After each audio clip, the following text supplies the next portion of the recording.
賺錢好難啊，賺錢好辛苦啊，我邊度有能力賺大錢啊？發達邊度輪到我啊？哇，啲嘢咁貴嘅，你有冇諗過或者講過以上嘅嘢呢？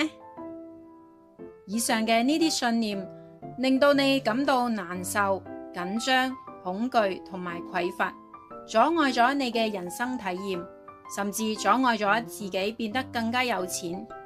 我哋叫呢啲信念做有毒信念。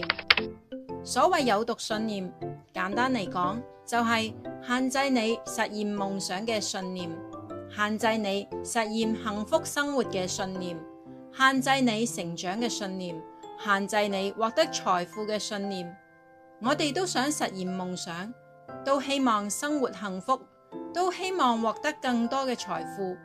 但係如果你有毒信念嘅干擾，就會令你賺錢好辛苦，喺無意識入邊將賺錢嘅機會推開，一直冇辦法實現目標。咁跟住落嚟，我會同你更加具體咁樣解釋一下，我哋嘅有毒信念係點樣形成嘅呢？今日會講下3個主要嘅來源。